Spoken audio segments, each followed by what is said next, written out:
Oke kawan-kawan, di video ini gue akan memberikan alur cerita film yang berjudul The Roundup. Film yang menceritakan tentang penculikan seorang anak bos rentenir di Vietnam. Tanpa diduga, kasus ini tidak sengaja dituntaskan oleh detektif Ma atau yang kita kenal sebagai Ma Seong Do. Oke, ini dia alur ceritanya.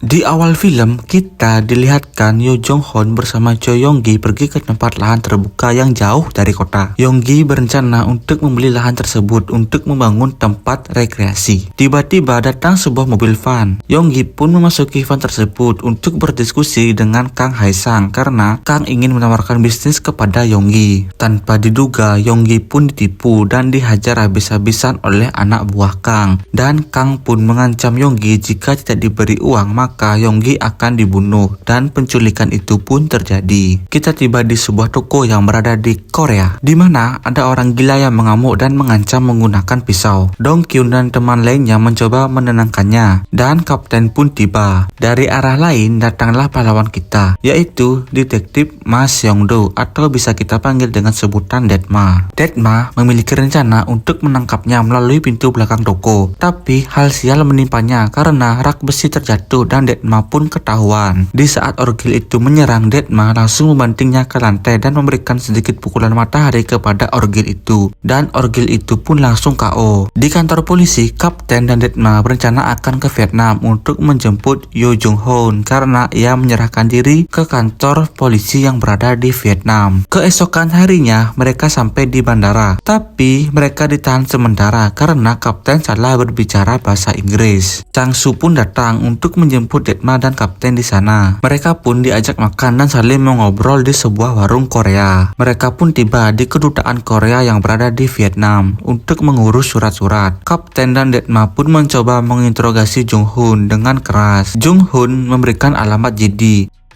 Mereka pun langsung pergi ke tempat JD. Tanpa diduga, JD pun telah tewas ditikam oleh seseorang. Malamnya, Kapten Jeong, Detma, dan Chang Su memberitahukan Jung Hoon bahwa JD telah tewas ditikam. Detma pun memaksa Jung Hoon untuk menjelaskan kejadian tersebut dengan cara kekerasan. Jung Hoon pun ketakutan dan memberitahukan kejadian yang sebenarnya. Kita kembali ke waktu penculikan. Yong Gi berhasil kabur dari van itu karena para penculik bertengkar tentang uang tembusan. Yong Gi berhasil ditangkap kembali dan tiba-tiba Kang menembas Yong Gi menggunakan parang karena kesal. Do In pun membunuh Ki Bae dari belakang karena ia memberontak dan mayat mereka berdua pun dikubur di suatu halaman.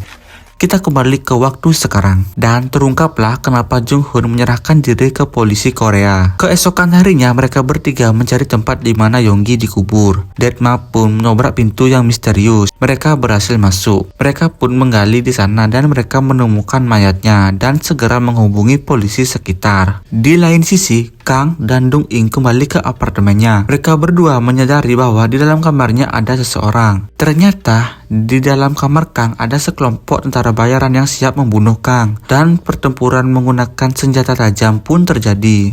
Kang pun berhasil menang. Tentara bayaran tersebut ternyata disuruh oleh Choi Chun Bae atau ayahnya Yong Gi. Kapten dan Detma pun tiba di apartemen Kang. Mereka terkejut karena banyak orang yang tewas. Tiba-tiba dari depan Kapten Jeong ditebas oleh Kang. Detma pun langsung bertarung dengan Kang dan Dong In. Mereka berdua pun kalah. Kang berhasil melarikan diri sedangkan Dong In tertangkap karena terkena pukulan matahari. Di rumah sakit, Kapten Jeong dirawat karena terkena tebasan. Detma menemui Dong In untuk mencari tahu kemana Kang pergi. Ternyata Kang pergi ke Korea untuk menemui ayahnya Yong Gi. Kapten dan Detma pun dideportasi dan disuruh kembali ke Korea. Tibanya di Korea, Detma dan Dong Yun pun ke tempatnya Jang Isu untuk mencari informasi tentang kapal-kapal dari Cina yang datang ke Korea. Detma pun melakukan sedikit cubitan kepada telurnya Jang Isu. Detma dan timnya tiba di pemakaman Yong Gi untuk penghormatan. Choi Chun Bae turun menggunakan lift bersama pengawalnya. Tanpa disadari, Kang ikut memasuki lift tersebut. Dan terjadilah pertarungan antara Kang dan pengawal Choi Chun Bae. Pengawalnya kalah karena ditikam dan Choi Chun Bae pun berhasil diculik oleh Kang dan kedua teman lamanya. Kang memberikan video penyiksaan kepada istrinya Choi dan menyuruhnya untuk memberikan uang tembusan besok siang. Jika tidak, Choi Chun Bae akan mati. Setelah menonton video itu, Kang pun menelpon istrinya Choi untuk bernegosiasi tentang uang tembusan besok. Keesokan harinya, Jang Isu pun disuruh untuk menjadi supir istrinya Choi supaya tidak diketahui oleh Kang. Mereka berdua diikuti dari belakang oleh temannya Kang. Para polisi pun mengikuti mobil Jang Isu untuk memantau. Dong Kyun ditugaskan untuk mencari tempat disembunyikannya Choi Chun. Istrinya Choi disuruh putar balik untuk mengelabui para polisi yang mengikutinya. Dong Kyun pun menemui Choi yang sedang diikat dan mengendongnya keluar dari gedung itu. Tiba-tiba dari belakang Kang menikam Dong Kyun. Dong Kyun pun berteriak. Sontak polisi lainnya pun mendengarnya dan segera ke sana. Kang pun langsung pergi dari tempat itu menggunakan mobil. Tuan Choi pun berhasil diselamatkan. Mobil Jang Isu pun dihadang oleh teman-temannya Kang. Jang Isu pun berhasil melarikan diri. Jang Isu langsung masuk ke tempat parkiran pusat perbelanjaan. Ia memberhentikan mobilnya karena panik. Istrinya Choi pun pergi menuju lantai atas. Jang Isu juga pergi bersama uangnya keluar dari parkiran itu. Temannya Hong Seok hampir dibunuh. Hong Seok pun langsung melawan temannya Kang bersama-sama dan ia pun tertangkap. Istrinya Choi pun berhasil dicekik oleh temannya Kang. Tiba-tiba dari belakang Detma langsung memukulinya tanpa ampun. Ia pun pingsan dan langsung ditangkap. Jang Isu ditabrak dari belakang oleh Kang dan Jang Isu berhasil melarikan diri menggunakan taksi.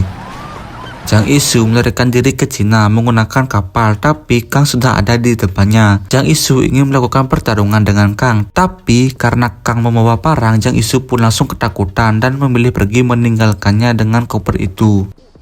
Jang Isu memberitahukan Detma bahwa Kang menaiki sebuah bis. Detma pun langsung memberhentikan bis itu di sebuah terowongan dan terjadilah pertarungan terakhir antara Kang dan Detma.